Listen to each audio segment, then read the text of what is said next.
All right, hi there. This is Danny Diaz. I'm here. We're going to be doing some referee training for the first ever referee training on video for TCEA Lego Mindstorms Robotics.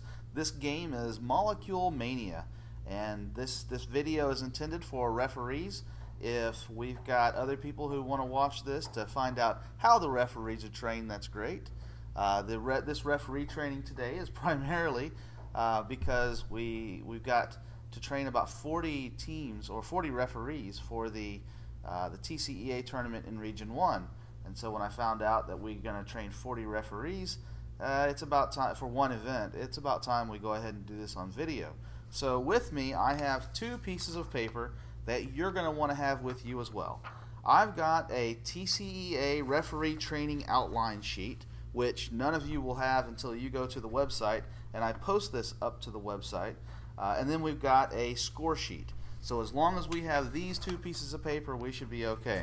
So the first thing that we're going to do is we're just going to go over a little bit about just the things that referees need to know. Now, fortunately, referees shouldn't have to care about scoring, shouldn't have to care about a lot of the things that the teams have to worry about.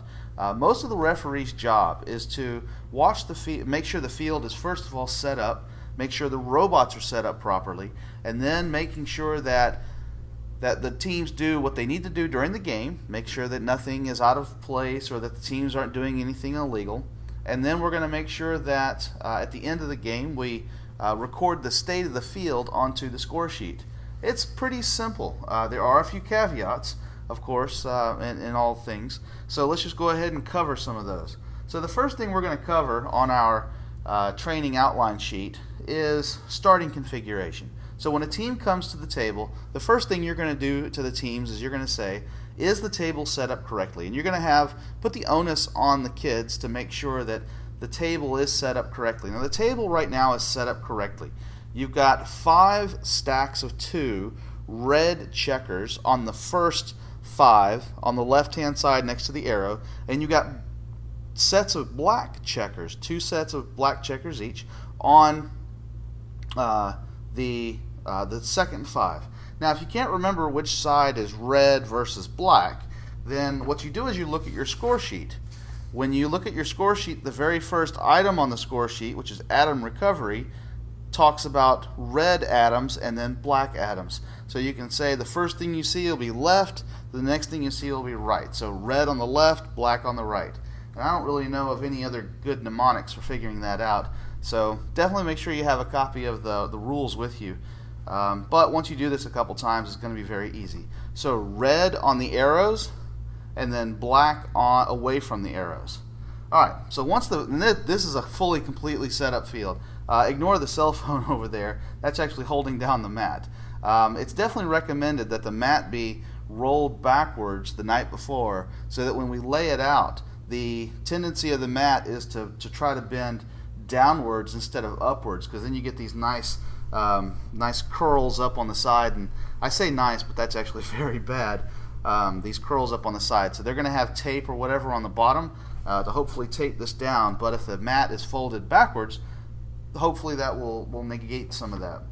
Alright, so the first thing we're going to do is make sure that the kids bring their robot to the field and it's set up correctly. Now there's really only 2 rules to this robot setup. The first rule is that the robot be within 12 inches by 12 inches by 12 inches. So no more than 12 inches on a particular side.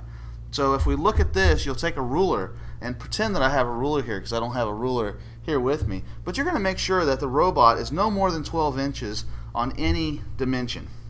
Okay, 12 inches, and then 12 inches going up as well. The robot can be any orientation that the team wants.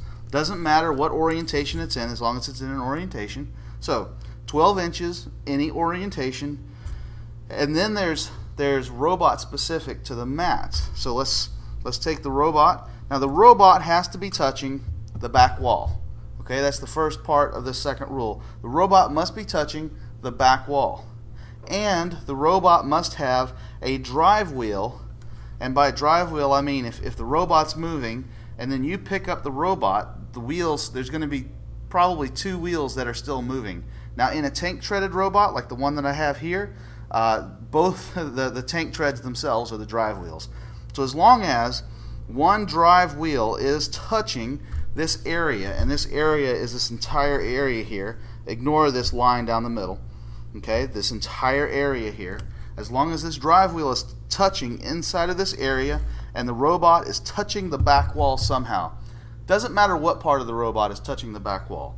It can be the cables, it can be some part of the robot. Here I've got just part of the wheel is actually touching the back wall. Any part of the robot can be touching the back wall, and a drive wheel must be touching the area on the mat. Once those 2 rules are set, then we're ready to go.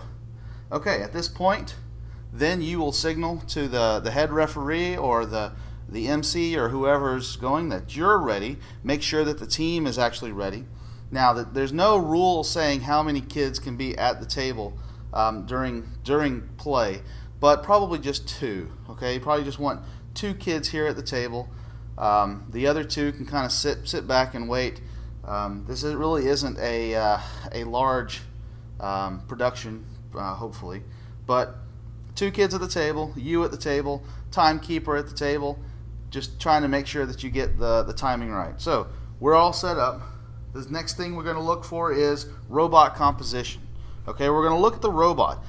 Inside the rules, there's a lot of different ways that the teams are allowed to or not allowed to have pieces on their robot. Okay, and really what you're looking for is you're looking for glue on the robot. So look at the robot and say, is there any place on here where there might be glue on Lego parts? Now you can't tell a lot of times if Lego parts are glued together, and we really hope that teams won't do that. But we're looking for really gluing Lego parts together. So if you see like melted areas, then that's fine. And I don't expect you to look at it very closely. But if you see melted areas, or you look at, and maybe they'll have pieces of wood that you can't see how they're actually attached.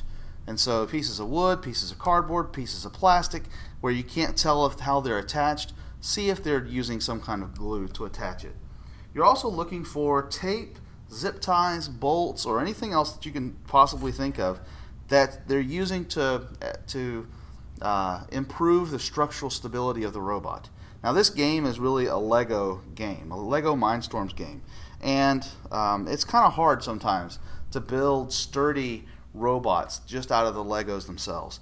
It requires a lot of work, and a lot of times they'll try to take teams will take shortcuts by using zip ties to zip tie pieces together to make them much stronger than they would be normally, or they'll use tape. They'll use tape wrapped around things. Try to make sure they're not using anything to adhere the structural ability. Now you'll probably find out very quickly whether or not a team has that, because they've got some big long thing that there's no way it could be held together otherwise. But for the most part, teams aren't gonna try to break that rule. But really, also you're looking for having more than 3 motors on the robot. They're not allowed to have more than 3 motors on the robot, even if they're using the extra motor as a counterweight or a ballast of some sort. So here on my robot, I have three motors, 1, 2, 3, and I have no motors anywhere else. So I'm good to go. Now, for the most part, teams are going to be good with the rules. If there's any big questions, whether or not a robot is legal or not, go ahead and talk to either the person in charge or a head referee or something like that to make sure that it's good.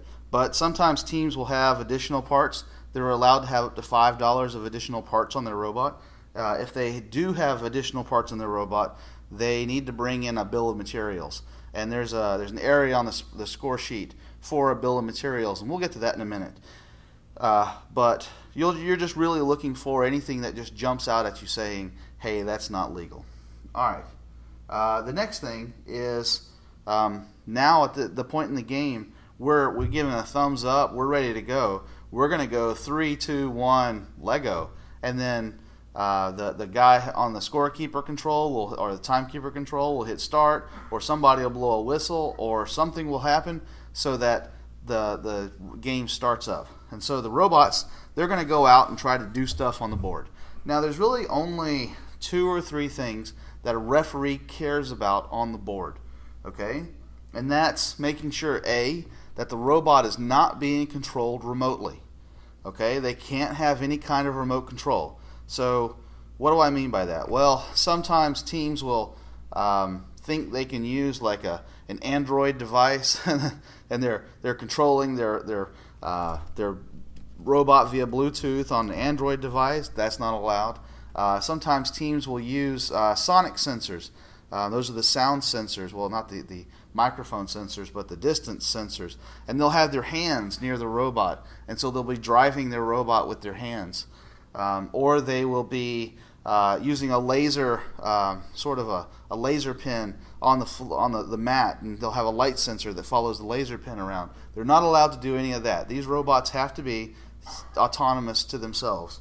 And we say semi-autonomous because we can reach in and grab the robot.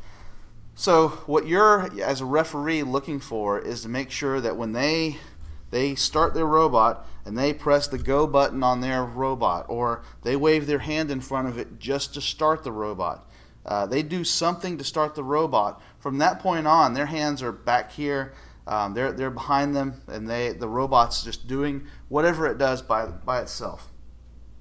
But you're looking for the team for recovering the robot. So let's say the robot goes out and then comes out here and gets stuck. For some reason the robot just stops or is about to do something the team doesn't want it to do. The team is allowed to grab the robot and bring it back to the starting position. Now each time and no matter where it is, the robot can be out here and the team can grab the robot and bring it back to the starting position. And that's called a robot recovery. Each time they get a robot recovery, the team gets a penalty. And we'll talk about marking penalties on the score sheet in a little bit. But they will get a penalty for that. Now, anytime they touch their robot, it has to come back for a robot recovery. That means that if the robot is out here and it's getting stuck along the wall, and they come out here and just sort of bump the robot, and they nudge the robot, well, that robot has to come back. They can't just nudge the robot. If they touch the robot or touch anything touching the robot, then the robot has to come back for a robot recovery. So let's say the robot goes out, it gets stuck, they want to bring it back, you'll mark a robot recovery. The team has to put the robot back into the starting condition, and by starting condition meaning that part of the robot is touching the back wall and then a drive wheel touching inside the robot start zone. So this area here is the robot start zone. And then they can start their program and then go again. Okay, they can do that up to 5 times. They're only allowed to get up to 5 penalties. After the 5th penalty, they can't do anything that requires a penalty from that point on. There is a way, though, for teams to recover their robot and not get a penalty. Now, this area over here in the corner is called the safety zone. Now, if the robot happens to get itself over to the safety zone and it meets the same criteria as the starting configuration except in the safety zone, meaning that the robot is touching one of the walls. Now there's 2 walls. There's the side wall and the center wall that's next to the safety zone. Okay? If the robot is touching one wall next to the safety zone and has a drive wheel in the safety zone, then the team is allowed to grab their robot and bring it back without a penalty. Okay? Now, the caveat here is that nothing can be inside of the robot start zone. So let's say if by chance the team accidentally knocks out, oh, we forgot the catalyst out here. Well, let's say the team accidentally brings in pieces into the robot start zone, and the robot start zone has 2 checkers inside of it. Well, if the start zone has checkers inside and they get ready to bring it back, they can't bring it back because this area has to be cleaned out. Okay, both intermediate and advanced teams can take a penalty and remove these and then bring it back. But these go in the referee's pocket. But this is a penalty. Okay, that requires a penalty. Now, if their robot comes out here and they have pieces inside the start zone, if the robot's out on the floor and then they go to do a robot recovery, anything that's inside this zone gets taken away and put in your pocket. Okay? Can one of you guys go and find the catalyst? They're PVC couplers. I need 2 of them. Sorry about that. I forgot the 2 catalysts that are supposed to be out here on the outsides. But anyway, they're going to go off and get that, and we will keep talking. So there's only allowed 5 penalties. Now the advanced teams. So now we're going to talk a little bit about advanced teams versus intermediate teams. For the most part, there is very little different, if any, between. Thank you. Well, let's go ahead and talk about the starting configuration again. So in the starting configuration, you've got 5 checkers there, 5 sets of checkers there, red, 5 sets of checkers black, and then you've got 2 catalysts. These are the Dura PVC couplers, the 2 catalysts. You've got 2 catalysts out here on the outside edges. And so those are another game piece. So when we say game pieces, we mean these Dura couplers and also the checkers out there. Okay, and this is actually the starting configuration minus the cell phone out there. So you'll have the team's robot, you'll have those 20 checkers out there, and then you'll have these two catalyst pieces. All right, so getting back to advanced versus intermediate. Advanced versus intermediate, there's really no difference between the two, except a couple of freedoms, and then one freedom and one sort of disadvantage for the advanced team. So one freedom for the intermediate and one disadvantage for the advanced team. So let's actually talk about the advanced team real quick, and just sort of get that out of the way. This big area here is known as the molecule reactor zone. Okay, this is where the majority of the molecules are, or the molecules are going to be created. If the robot in the last 60 seconds, so a game is normally 2 minutes, right? 2 periods of 60 seconds. In the last 60 seconds, if the robot is partially or completely within this zone, this circle. Now the circle, the black part is not part of the circle. It's the interior part. Okay. If the robot is breaking the plane of the interior part, then you cannot recover the robot at all. You're not allowed to recover the robot in the last 60 seconds. And those are advanced teams. So advanced teams are a bit at a disadvantage. I like that, advanced disadvantage. So at the last 60 seconds, if the robot is like that, then you can't actually grab the robot, even with a penalty. The only way that you can grab it with a penalty is if the robot is outside that zone. Okay, so then you can recover the robot. And so this is just sort of to say that the reactor is firing up and it's not safe for humans to go into this area anymore. Okay, now you'll see why this is important in a little bit, but for advanced teams only, in the last 60 seconds you can't recover that robot. Now intermediate teams have an interesting advantage. We call it a freedom. And the freedom is that the robot can go out and bring back items into the start zone. So let's say the robot goes out and brings back 2 or 4 red checkers. The robot brings back 4 red checkers and 1 catalyst and brings it into this zone. Now, as long as the robot's not touching these items anymore, the human players are allowed to reach in and reconfigure these however they want. Okay? Now, it makes a lot more sense if instead of bringing back 4 red checkers, I brought back 2 red checkers and 2 black checkers. Now, if the robot's able to do this, to bring back 2 of each color, then I can take these apart and do other things with them. I can configure them so that I have this set up. Okay, and so different configurations of checkers inside of these areas yield different sets of points. So these are the molecule zones where you want to bring catalyst and checkers to. Okay, so but you can't do that by hand. So if you modify the checkers within this zone, now you are not allowed to do that. You are only allowed to do it within this zone. Once the robot brings them into this zone, you can do this in this zone. Now you can only do that for up to 5 items. Only up to 5 items, and by items I mean any game piece. So I have 1 catalyst and 4 checkers, that's 5 items. If another catalyst happens to come in here, then I've got 6 items. And with 6 items, you can't do this. You're not allowed to touch it if there's more than 5 items in this zone. You're not allowed to touch it by hand. You have to wait until one of these magically goes away, goes outside the zone, with probably the robot doing it outside the zone, and then you're allowed to start modifying these items. But you're allowed to modify these items however you want. You can stack them, you can move them, you can do anything.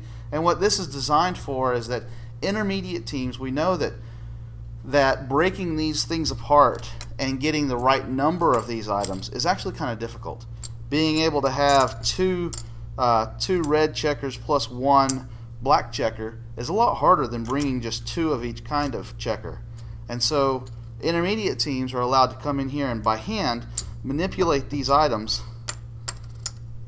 and put them together for the robot to come back and get. Okay, so then the robot comes back over here, grabs these items, and then takes these items back to this zone where then they would score. Okay, and then these 2 items are still here inside of base, or inside of the robot start zone, and so then the robot can bring the other catalyst into the zone, back off, then we can set this up for the robot, and then the robot can come over here and grab the items,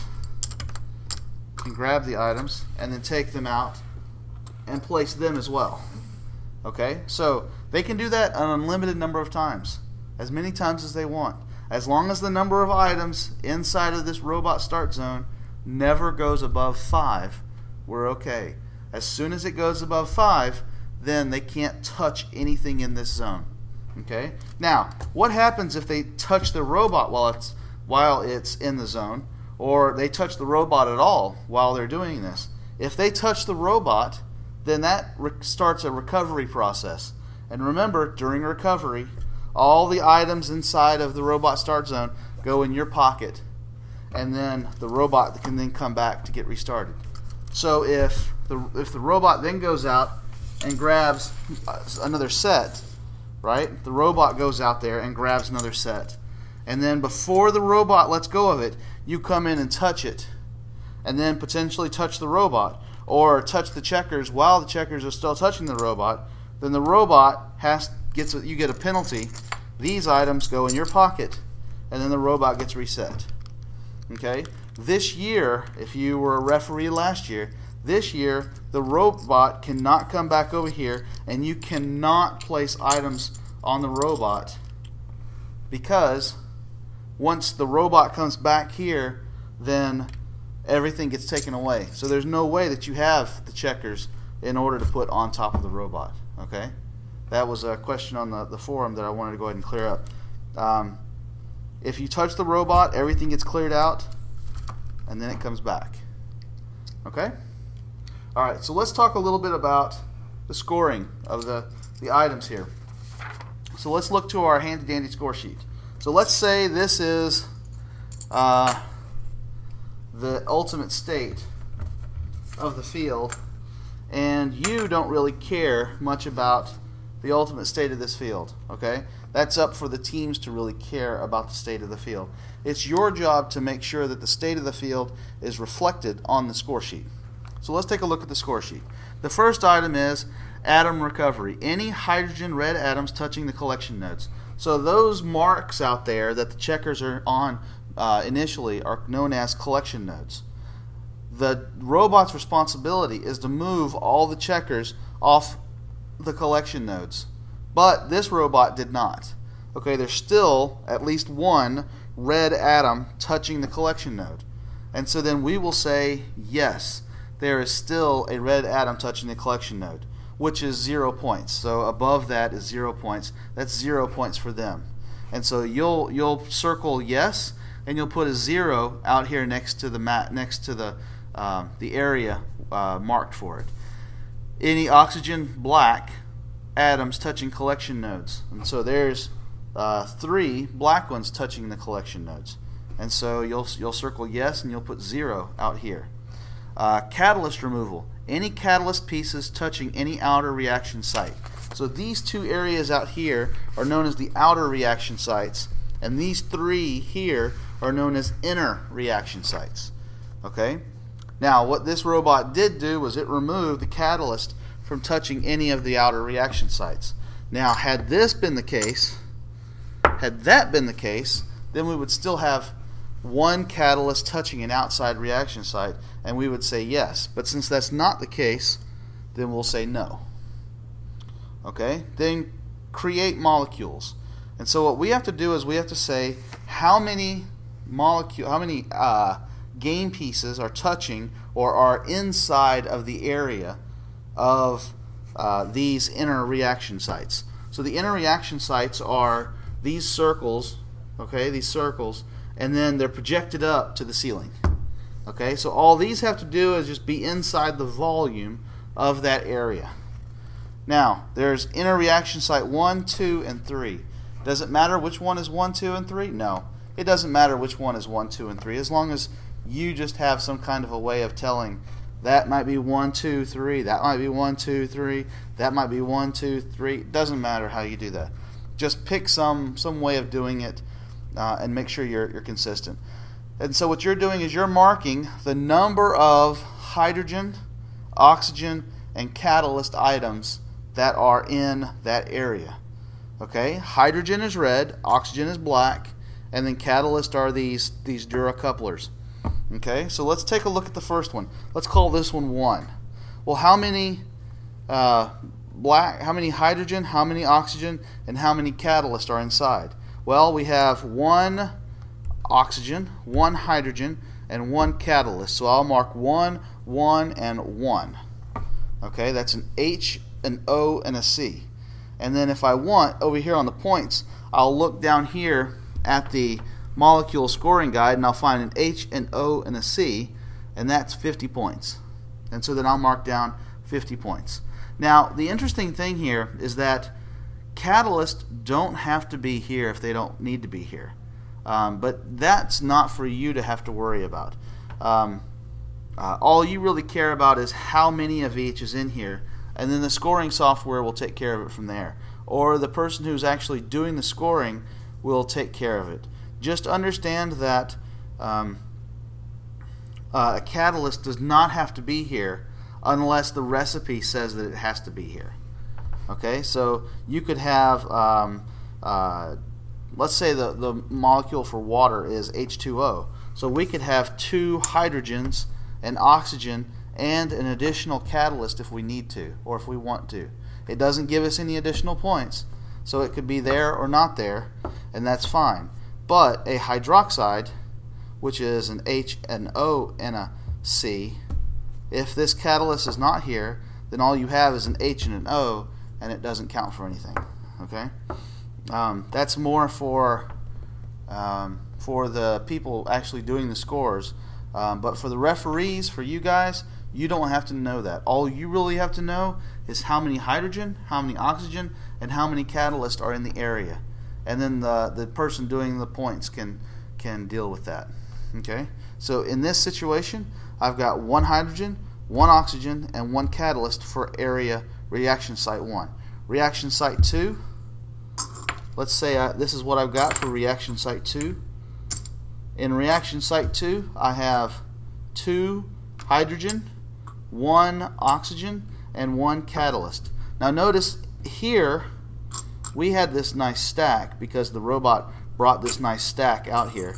We have this nice stack out here, which is actually a lot harder than it looks like to do. And then over here we have these things out here. Now remember, these items just have to be breaking the plane of the volume. Okay, they don't have to necessarily be completely within that area. Okay, it does not have to be like this. This is a lot harder than it. See, I can't even do it by hand. This is a lot harder than it looks. Okay, but all it has to be is just somewhat breaking that plane, and then that scores. So here we have one catalyst, two hydrogen, and one oxygen. And so you'll mark down 2 hydrogen, 1 oxygen, and 1 catalyst. Okay, and then area 3, let's just say area 3 has, let's say it has 3 oxygen. Okay, if area 3 has 3 oxygen in it, then you'll put 0 hydrogen, 3 oxygen, and 0 catalyst. Okay, and then that's all you have to worry about. The scorekeeper has a piece of software, a program, that they just punch it in to how many are in each area, and then it gives them a point value for it. Okay, recycling. The fourth thing down under 4.3.4, recycle unused red-black matter. Okay, so these areas out here, the outer reaction sites, are known also as recycling areas. And so what we're looking at is the total between the two, the total number of items inside, and really atoms, inside of that area. And so this is inside the area, this is inside the area. All it has to do is be breaking the plane of that area. And so what you'll do is you'll say how many are in there. They're worth 1 point apiece. So there's 1, 2. There's 2 atoms. Between these two, there are 2 atoms in that area. So you'll mark 2. Finishing move. So at the end of the game, the robot wants to be in one of 2 scenarios. Okay? And both of them involve the safety zone. So the robot wants to be in the safety zone and touching the wall. So the first one is robot has 1 drive wheel touching safety zone and touching wall. So that's really like the starting condition for being able to start your robot, or having the robot over there and being able to bring your robot back without any penalties, as long as this area is clean. But this finishing condition is that the robot is touching the wall and a drive wheel is touching the area. Then if it meets that condition, you say yes. Now these two areas here are mutually exclusive. Okay, only one of these can apply ever. The robot touching safety zone and no wheels touching the mat. Now this one's a little more difficult. Okay, that means that the robot has to be touching the safety zone and no wheels are touching the mat. Now that actually applies. That actually meets the condition of the robot is touching the safety zone, because there is actually a part of the robot touching a safety zone, and the wheels are not touching the mat. This would also apply where the robot is touching the safety zone, but the wheels are not touching the mat. Because when you actually look at the robot, there are no wheels touching the mat. And I'm sure you can come up with a bunch of different ways of making this also apply. But they get the same number of points either way. So whether the robot is in the safety zone with part of the robot touching the wall, or some part of the robot is touching the safety zone and the wheels are not touching the mat. At the state competition, which we'll deal with once teams get to state, but at the state competition, these two things will be worth different amounts of points. But at your local area competition, they are worth the exact same. Okay, and then you have 4.3.6, share the world. And so what you'll do is you'll mark yes and then no, and then you'll put 30 and 0, or 0 and 30, or 0 and 0 over here on the points area. It's all good. Then share with the world. Now this is where you have the bill of materials. So the team will bring a fully formatted bill of materials that says, I am only using Lego parts. Like this robot here is using only Lego parts plus some twist ties. Okay, so my bill of materials would have to show I am using Lego parts and I am using 3 twist ties. Okay, that's your bill of materials, and your bill of materials has to show how much those twist ties are. These twist ties came off of some bread bags and some probably some kind of a toy, and so I would probably just put those as 0 because they're so cheap you can't really buy one of those. And so but you would still have to have a bill of materials that said that I used Lego parts and I used the twist ties, and so that would be my bill of materials, and so I would get points for having that bill of materials. And then all teams start out with 100 points. Pretty simple, huh? And then in the next section you got the touch penalties. So every time the robot is recovered off the field, so the recovery or a touch penalty is also if they get into the safety position and they still have stuff inside of the start zone. If they still have stuff in the start zone, they have to take a penalty to get rid of it. Now intermediate teams, okay, this is where things get a little weird. Intermediate teams can remove this stuff by hand as part of their rule. They can take these off the table and they can give it to the referee, and then the referee can take these off without taking a penalty.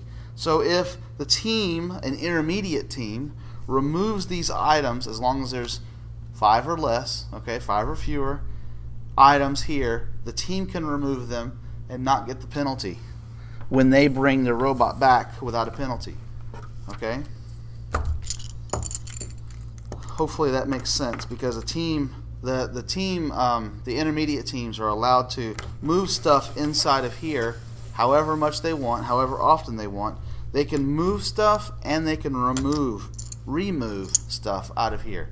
As long as there's only up to 5, they can remove them and not take that touch penalty. And then the robot can come back without the penalty. But then once they remove it, it's gone for good, and it goes to you, the referee, and then goes in your pocket.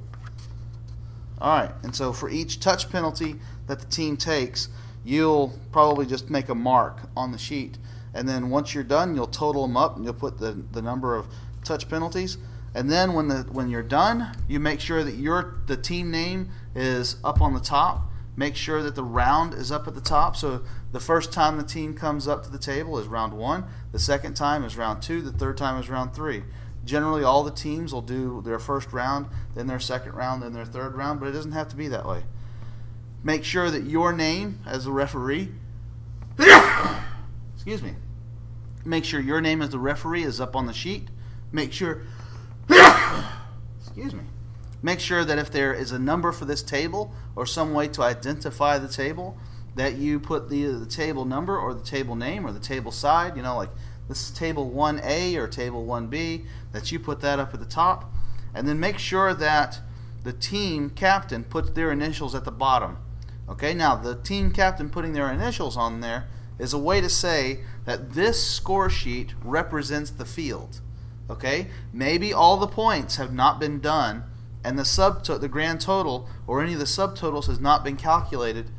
That's okay, as long as this sheet represents the field, the field layout, the ultimate field configuration, then it's okay. All right. All they're doing is they're saying, yes, this score sheet represents the field, and then the scorekeeper will fill in the score later. Okay. All right. Well, hopefully this video answers some of these questions. I apologize for, in the very beginning, not having these Dura PVC couplers out here to show the starting condition of the field. Remember, these Dura PVC couplers go out in the outer locations. And if you have any questions, I definitely recommend that you go to the TCEA forum and go on and log in and ask your question. Now, we've had a bit of an issue with spammers and spam bots hitting the forum recently, so All new accounts on the forum have to be approved by an administrator, but those will get approved very quickly once you create an account, and then you should be able to ask your questions without any problems. Okay? All right. If you have any, obviously, if you have any questions, definitely go to the forum, and then if you have any questions the day of the tournament, you can potentially even call me up. But hopefully, you'll be able to talk to your the coordinator or the head referee or someone else who took this this particular training and get your question answered. All right. Thanks a lot. Goodbye.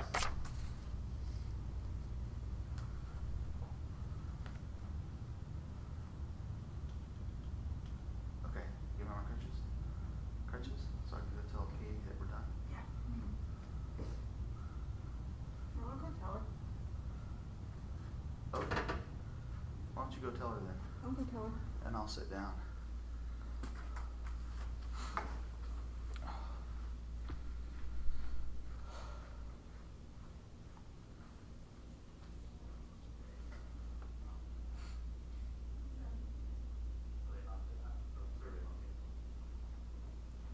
Say what?